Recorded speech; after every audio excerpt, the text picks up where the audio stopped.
নমস্কার, বাংলা বাজারে সবাইকে স্বাগত। আমি অনিকেত চট্টোপাধ্যায়। শুরু করছি আমাদের অনুষ্ঠান মতামত। আজকের শীর্ষক মোদিজির মিথ্যে প্রতিশ্রুতির 11 বছর।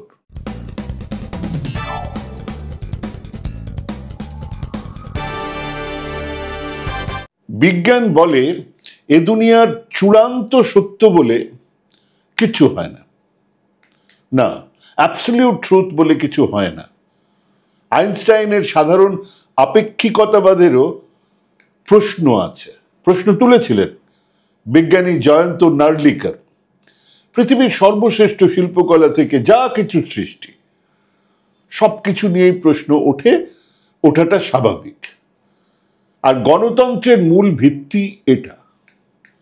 যতক্ষণ না কোনো মতামতের পেছনে বিদ্বেষ বা অসৎ উদ্দেশ্য থাকে, ততক্ষণ পর্যন্ত প্রতিটা দৃষ্টিভঙ্গির মধ্যে কিছু না কিছু সত্য লুকিয়ে থাকে এবং তাকে সম্মান জানানোটাই গণতান্ত্রিক শিষ্টাচার। ধরুন, আমি যা লিখছি তা আপনার ঠিক নাই মনে হতে পারে, সব মনে হবেই বা কেন? আমি আপনি সমানভাবে ভাবতে থাকবো দুনিয়াটা কিরকম হবে। সবাই একই গান পছন্দ করে, সবাই একই নেতাকে মানে, সবাই একই ধর্ম করে, সবাই একই খাবার খায়। এটা কি পৃথিবী হবে? নাই মনে হতে পারে। আপনি লিখুন সেটা, আপনি বলুন সেটা, কিন্তু কটা গালিগালাজ দিয়ে কোন লাভটা হবে? সক্রেটিসকে জেলে পুরে কোনো লাভ হয়েছিল? যেটা দুঃখের বিষয় তা হলো, গত 1 দশকেরও বেশি সময় ধরে ভারতের শাসন ব্যবস্থায় এই যে একটা বহুত্ববাদী, বহুস্বর, সেই মানসিকতার একটা অভাব একটা বিরাট আকার ধারণ করেছে। সেটাই প্রধান ব্যাপার এখন। যার পছন্দ মানে রাষ্ট্রের পছন্দ ছাড়া আপনি কিচ্ছু বলতে পারবেন না। রাষ্ট্রের কথা মেনেই চলতে হবে। রাষ্ট্র মানে বিজেপি, রাষ্ট্র মানে নরেন্দ্র মোদী হয়ে গেল। নরেন্দ্র মোদী ভারতের এই মুহূর্তে প্রধানমন্ত্রী হিসেবে 11 বছর পূর্ণ করেছেন, যা তাকে স্বাধীন ভারতের ইতিহাসে, আমরা চাই বা না চাই, তৃতীয় দীর্ঘতম মেয়াদের প্রধানমন্ত্রী হিসেবে চিহ্নিত করছে। উনি তাই। এই সাফল্য নিঃসন্দেহে তার একটা ব্যক্তিগত কারিশমা, রাজনৈতিক বিচক্ষণতা, সেটাকে যদি বিচক্ষণতা বলা হয়, এবং দলকে নির্বাচনে জয়ী করার একটা বিরাট ক্ষমতা, অসামান্য উদাহরণ তার। প্রতিটা নির্বাচন 24x7 নির্বাচন মোডে থাকেন এবং দলকে জিতিয়ে আনছেন। প্রতিটা সরকারের কার্যকালের মূল্যায়ন কিভাবে হয়? তার সাফল্য এবং তার ব্যর্থতার খতিয়ান দিয়ে। এনডিএ বা মোদী সরকারের ক্ষেত্রে তার অন্যথা তো কিছু হবার কথা নয়। কেবলমাত্র মোদী আছেন সেই জন্য এটা ভালো, তা তো হবে না। কিন্তু এই মূল্যায়নের মাপকাঠিটা কি হবে? মোদী সরকারের শাসনের অন্যতম প্রধান ভিত্তি হলো পরিমাপক মান বা ম্যাট্রিক্স। ম্যাট্রিক্স মানে সংখ্যাতত্ত্বের উপরে দাঁড়িয়ে উন্নয়নের একটা আখ্যান তৈরি করা হচ্ছে। প্রত্যেকটা জিনিস কিছু জিনিস করলে একটা সংখ্যা বলে দেওয়া হচ্ছে। যেমন কত কিলোমিটার রাস্তা তৈরি হলো, কতগুলো নতুন স্কুল বা শৌচালয় নির্মিত হলো।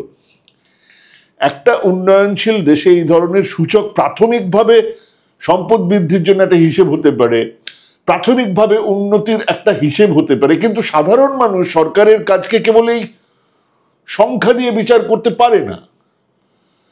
তাদের কাছে সরকারের সাফল্যের মাপকাঠি হলো একটা তাদের অনুভূতি, তাদের একটা সামগ্রিক অনুভূতি, আমি কেমন আছি, একটা গুড গভর্নেন্স, সুশাসনের উপলব্ধি। এই সুশাসন এমন এক পরিস্থিতি তৈরি করে যেখানে দেশটা সকলের জন্য আরো নিরাপদ, আরো শক্তিশালী, আরো ন্যায্য হয়ে ওঠে, জাস্টিফায়াবল। যেখানে সাধারণ মানুষ বিশ্বাস করতে পারে যে তার এবং তার পরিবারের ভবিষ্যৎ সুরক্ষিত হবে, উন্নততর হবে। এই সুশাসনের মান কেবলমাত্র সংখ্যা দিয়ে পরিমাপ করা যায় না। এই পরিপ্রেক্ষিতে যদি প্রশ্ন করা হয় 2014 সালের তুলনায় আজকের ভারত কি সকলের জন্য ভালো, সবার জন্য ভালো, শক্তিশালী, বা একটা ন্যায্য একটা দেশ যা আমাকে জাস্টিস দেয়, প্রতিটা মুহূর্তে আমার সঙ্গে ন্যায় করে? সবাই জানেন যে না, সেখানে আমরা একটা বড় প্রশ্নের মুখোমুখি, কারণ প্রথমেই দেশের 18% সংখ্যালঘু মুসলমান খ্রিস্টান আজ সংশয়ে আছে, আতঙ্কে আছে বলা ভালো। হ্যাঁ, এটা ঠিক যে একাংশের মানুষের জীবনযাত্রার মান উন্নত হয়েছে, কিন্তু তার চেয়ে অনেক অনেক বেশি সংখ্যক মানুষ আজ দারিদ্র্য, বেকারত্ব, অনিশ্চয়তা এবং একটা অজানা ভয়ের অন্ধকারে ক্রমশ ডুবে যাচ্ছে। আমি চাই গত 11 বছরের প্রতিশ্রুতি বনাম বাস্তবতার একটা নির্মোহ চিত্র তুলে ধরতে, নিউট্রাল। আর অর্থনৈতিক চাকা থেকে শুরু করে সামাজিক সম্প্রীতি, বিদেশ নীতি, সমস্ত কটা ক্ষেত্রে তার প্রভাবটা কি পড়ছে সেটা বলতে। আসুন প্রথম উপাখ্যানটায় আসুন, অর্থনৈতিক আখ্যান। আজকে দিন থেকে স্ট্যাগফ্লেশন। 2014 সালে নরেন্দ্র মোদীর অন্যতম প্রধান নির্বাচনী প্রতিশ্রুতি ছিল আজকে দিন। সংখ্যা বলেননি কিন্তু, উনি কিন্তু বলেননি এতগুলো স্কুল হবে, এতগুলো ইউনিভার্সিটি হবে, এতগুলো মেডিকেল কলেজ হবে, না, উনি বলেছেন আজকে দিন, অর্থাৎ সুদিন ফিরিয়ে আনা। দেশবাসীকে একটা স্বপ্ন দেখা হয়েছিল, এক অর্থনৈতিকভাবে উন্নত বিকশিত ভারতবর্ষে, যেখানে ভারত বিশ্বগুরুর আসনে বসবে, ভারত আবার জগৎ সভায় শ্রেষ্ঠ আসন হবে ইত্যাদি। দর্থহীন ভাষায় ঘোষণা করা হয়েছিল যে 2024 সালের মধ্যে ভারত $5 ট্রিলিয়ন অর্থনীতি হয়ে উঠবে। আজ 11 বছর পরে সেই প্রতিশ্রুতির দিকে একটু ফিরে তাকালে একটা বিরাট শূন্যতা, বিরাট গ্যাপ। ভারতের জিডিপি বর্তমানে $3.7 ট্রিলিয়ন আশেপাশে ঘোরাফেরা করছে। 5 ট্রিলিয়নের স্বপ্ন এখনো অনেক অনেক দূরের বাতিঘর। হিসেব ভাবো, 3.7 ট্রিলিয়ন আমাদের মোট সম্পদ, আমাদের মোট জনসংখ্যা 140 কোটি। 140 কোটি। জাপানের এই সম্পদ এগেন 3.8 ট্রিলিয়ন, জনসংখ্যা 10 কোটি। মানে আমাদের 3.7 ট্রিলিয়ন, 3.8 ট্রিলিয়ন যাই হোক, তা ডিস্ট্রিবিউট হবে, তা ভাগ হবে, যদি সমানভাবে ভাগও করা যায়, যদি আম্বানি, আদানি এবং সনাতন জানার যদি আমরা বিভেদটাকে মুছেও দিই, ভাগ হবে কতজনের মধ্যে? 140 কোটির মধ্যে। জাপানের 3.8 ট্রিলিয়ন ভাগ হবে কতজনের মধ্যে? 10 কোটির মধ্যে। কিসের সঙ্গে কিসের তুলনা করছি আমরা? $34,000 একটা দেশের মানুষের পার ক্যাপিটা রোজগার, আমরা 3,000 ছুঁতে পারছি না, অনেক দূরের বাতিঘর। আরো উদ্বেগজনক বিষয় হলো এই $3.7 ট্রিলিয়ন অর্থনীতির সিংহভাগ দেশের মাত্র 1% মানুষের হাতে। পরিসংখ্যান বলছে দেশের 1% ধনী ব্যক্তির কাছে দেশের মোট সম্পদের 40% কুক্ষিগত হয়ে আছে, এবং টপ 20%, ওপরের 20% আর বটম তলার 20%-এর মধ্যে ভয়াবহ বৈষম্য। ভাবাই যায়, অন্তত 20 কোটি মানুষ একবেলা খেতে পাচ্ছেন, দুবেলা খেতে পাচ্ছেন না, খিদে নিয়ে শুতে যাচ্ছেন। অর্থনৈতিক সংস্কার, উদারীকরণকে মূল লক্ষ্য রেখে দেশের গড় বৃদ্ধির হারকে ত্বরান্বিত করা হবে, এরকম বলা হয়েছে। যদি আমরা আগের জামানার সঙ্গে তুলনা করি, আগের জামানা মানে ইউপিএ জামানা, তারা দেশে দুধের বন্যা বইয়েছিল তা তো নয়, কিন্তু একটা তুলনা যদি করা 10 বছর, 2004 থেকে 2014, মনমোহন সিং, তাহলে জিডিপির গড় বার্ষিক বৃদ্ধির হার ছিল পুরনো পরিসংখ্যানে 7.46 আর নতুন পরিসংখ্যানে 6.7%। 2014-15 সাল থেকে, বিশেষ করে 2019-20 সালের পর থেকে এই বৃদ্ধির গতি কিভাবে কমেছে? 2014-15 থেকে গড় বার্ষিক বৃদ্ধির হার দাঁড়িয়েছে মাত্র 6.1%। 2019-20 থেকে এই হার আরো কমেছে 5.1%। কৃষি, শিল্প, উৎপাদন মানে যেটা প্রোডাকশন বলি আমরা, 3টে খাতে 5%-এর নিচে। পরিষেবা খাতে খানিকটা বৃদ্ধি পেয়ে সেটা ওই 5-এর একটু ওপরে থাকছে, কিন্তু সেটা সামগ্রিক অর্থনীতিকে তুলে ধরার জন্য যথেষ্ট নয়, এবং সাধারণ মানুষের জীবনের মানোন্নয়ন কেবলমাত্র জিডিপির আকারের উপর নির্ভর করে না। আমরা আগেই বলেছি, বহুবার বলেছি, মাথাপিছু আয়ের উপর নির্ভর করে। ইউপিএ সরকারের 10 বছরে ভারতের মাথাপিছু আয় বেড়েছিল 2.63%, মানে 2.63 গুণ, এত টাইমস। 2.63 গুণ বেড়েছিল, মানে দ্বিগুণেরও বেশি বেড়েছিল। 543 মার্কিন ডলার থেকে বেড়ে 1438 মার্কিন ডলারে পৌঁছেছিল। 2.764 টাইমস গ্রোথ। এনডিএ সরকারের প্রথম 10 বছরে সেটা বেড়েছে মাত্র 1.89, 1438 ডলার থেকে বেড়ে 2711 ডলার। 11 বছরের শেষে সেই অঙ্কটা এসে দাঁড়িয়েছে 2878 ডলার। তার মানে জাস্ট 2% ছুঁয়েছে, 2 টাইমস, মানে জাস্ট দ্বিগুণ হয়েছে। তো আগের 10 বছরের 2.6 গুণ, 2.6 টাইমস বেড়েছিল। তাহলে পরে আমাদের গ্রোথ কমেছে। 196টা দেশের মধ্যে ভারতের জায়গা কোথায়? পার ক্যাপিটা ইনকাম 136। ভারতের লক্ষ্য ছিল টানা 20 বছর ধরে 8% হারে গড় বৃদ্ধি বজায় রেখে মাথাপিছু আয়কে অন্তত 14,000 ডলারে পৌঁছে দেওয়া, অন্তত উন্নত দেশ হিসেবে একটা মর্যাদা তৈরি করা। কাজের আমাদের নাগালের বাইরে সেটা চলে গেছে, নেই, হাতের মধ্যেই নেই। এই অর্থনৈতিক অধোগতির অন্যতম প্রধান কারণ হচ্ছে 2016 সালের নোটবন্দি, হঠকারী এক সিদ্ধান্ত। কালো টাকা উদ্ধারের নামে যে পদক্ষেপ নেওয়া হয়েছিল তাকে অনেক অর্থনীতিবিদ মাথামোটা বুদ্ধি বলে আখ্যা দিয়েছিল। রাতারাতি যে দেশের জিডিপি বৃদ্ধির হার 8.3 থেকে 6.6 নেমে আসছিল। ছোট বাজারি ব্যবসা, এমএসএমই ধ্বংসের মুখে, এখনো উঠতে পারছে না। 60 লক্ষ ক্ষুদ্র ব্যবসা একেবারে বন্ধ হয়ে গেল। বিরাট নেতিবাচক প্রভাব পড়েছিল। ব্যাংকগুলোতে অনাদায়ী ঋণের পরিমাণ বেড়েছে, বিপুলভাবে বৃদ্ধি হয়েছে non performing asset. Lakh lakh মানুষ রাতারাতি কর্মহীন হয়ে পড়েছে, বেকারত্ব নতুন জায়গায় পৌঁছেছে। আর মানুষের হাতে টাকা নেই, অতএব ভোগ বা চাহিদা, কনজামশন নেই, ডিমান্ডও নেই, মারাত্মকভাবে কমে গেছে। এই পরিস্থিতিতে অর্থনীতিকে একটা ভিসাস সার্কেল, এক ধরনের, যাতে ডিমান্ড নেই বলে প্রোডাকশন নেই, প্রোডাকশন নেই বলে ইনভেস্টমেন্ট নেই, এমপ্লয়মেন্ট নেই বলে আরো ডিমান্ড কমছে। এই একটা সার্কেলের মধ্যে ঢুকে গেছে। একেই স্ট্যাগফ্লেশন বলা হয়। বাজারে চাহিদা নেই, উৎপাদন নেই, নতুন চাকরি নেই, চাকরি না থাকলে মানুষের হাতে টাকা নেই, যার ফলে আবার চাহিদা তৈরি হচ্ছে না। ওদিকে প্রতি বছরে 2 কোটি টাকার চাকরির যে প্রতিশ্রুতি দেওয়া হয়েছিল সেটা একটা নির্মম পরিহাস, আমরা সবাই জানি। সিএমআই এর রিপোর্ট বার করা হয়েছিল শেষ 2016-17 সালে, তারপর থেকে আর সেটাও বার করা হয়। মানে যেটা খারাপ, সেই যে খারাপ তার যে পরিসংখ্যান সেটাকেও বার করা হচ্ছে। তো এইটা একটা বেকারত্ব 8-9% গিয়ে পৌঁছেছে, যেটা 4.7% ছিল, সর্বকালীন রেকর্ড। যে পরের উপাখ্যান হচ্ছে শাসন ব্যবস্থা, গণতন্ত্র। মোদীজি আসার সঙ্গে সঙ্গে বলেছিলেন মিনিমাম গভর্নমেন্ট, ম্যাক্সিমাম গভর্নেন্স, মানে গভর্নমেন্ট কম আর গভর্নেন্স মানে সুশাসন বেশি। বাস্তবতা কি? 2014 সালে আরো একটা বড় প্রতিশ্রুতি এটাই ছিল। বাস্তবতাটা কি? এমন একটা শাসন ব্যবস্থা যেখানে সরকার জনগণের সহায়ক হবে, প্রশাসনে স্বচ্ছতা থাকবে, ন্যায়ের শাসন হবে।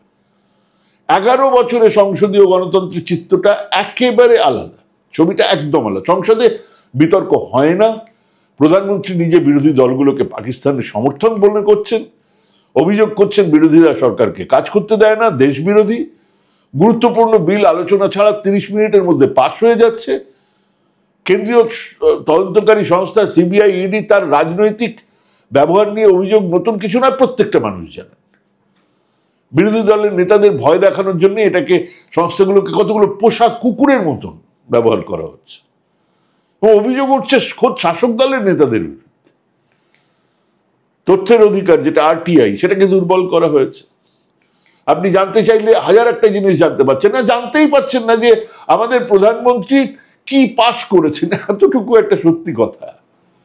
আরটিআই করলে বলছে না, এটা খুব গোপন ব্যাপার, রাষ্ট্রের কাছে নাকি খুব সেন্সিটিভ ব্যাপার, আমাদের প্রধানমন্ত্রী কি পাশ করেছেন।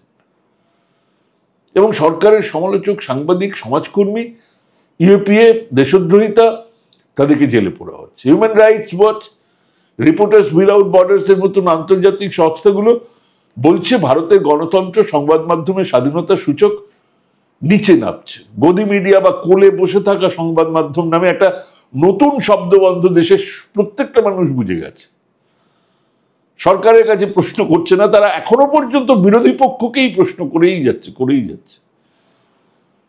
এই যে একটা কেন্দ্রীভূত শাসন ব্যবস্থা, বিচার ব্যবস্থা, স্বাধীনতা, সমস্ত কিছু খর্ব হয়েছে।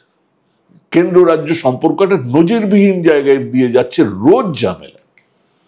রাজনৈতিক স্বার্থে আয়কর আইন থেকে শুরু করে অর্থ পাচার আইন, পিএমএলএ যেটা, তার অপব্যবহার হচ্ছে। পরের উপাখ্যানে আসুন, সমাজ এবং শিক্ষা, সবকা সাথ সবকা বিকাশ বনাম বিভাজনের রাজনীতি। বিজেপি ক্ষমতায় আসার সময় জানিয়েছিল যে তারা বিভাজনের রাজনীতিতে বিশ্বাসী নয় এবং তাদের মূল মন্ত্র হলো সবকা সাথ সবকা বিকাশ। কিন্তু বাস্তবতা কি? গত এক দশকে ভারতের সামাজিক সম্প্রীতি আর ঐক্য সবচেয়ে বেশি ক্ষতিগ্রস্ত হয়েছে।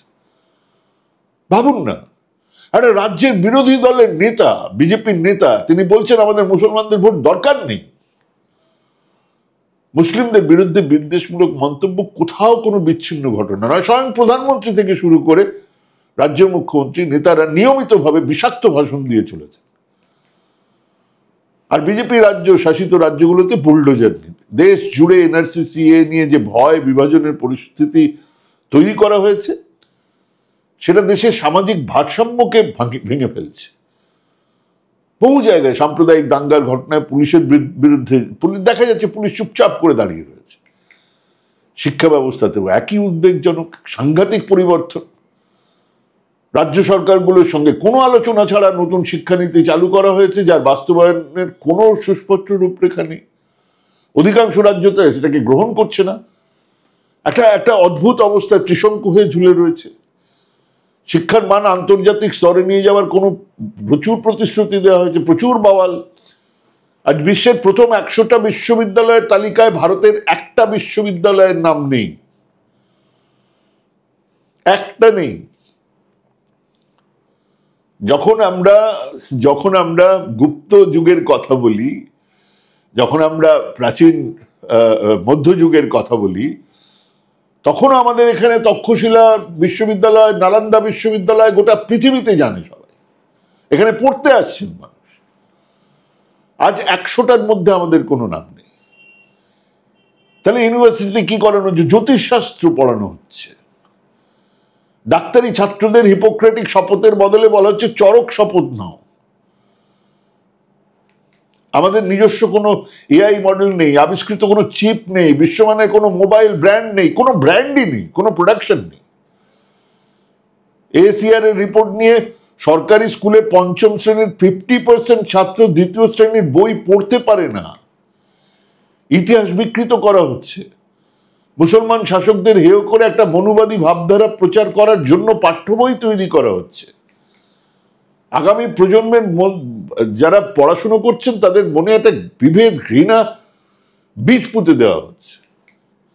পরের উপাখ্যান হচ্ছে স্বাস্থ্য, জনকল্যাণ, আয়ুষ্মান ভারত, লাশের মিছিল। সবার জন্য স্বাস্থ্য এবং আয়ুষ্মান ভারত প্রকল্পের মাধ্যমে বছরে 5 লক্ষ টাকা পর্যন্ত বিনামূল্যে চিকিৎসার প্রতিশ্রুতি দেওয়া হয়েছিল। 2020-21 সালে কোভিড অতিমারি দেশের স্বাস্থ্য পরিকাঠামোর কঙ্কালসার চেহারাটাকে সামনে নিয়ে এসে দেখিয়ে দিল।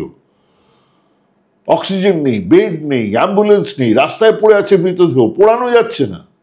আমরা ভুলিনি। পরবর্তীকালে ল্যান্ডসেটের মতন আন্তর্জাতিক জার্নালের রিপোর্ট যে বেরিয়েছে, তাতে জানা যাচ্ছে যে কোভিড মৃত্যুর প্রকৃত সংখ্যা সরকারি হিসেবে 7 গুণ ছিল।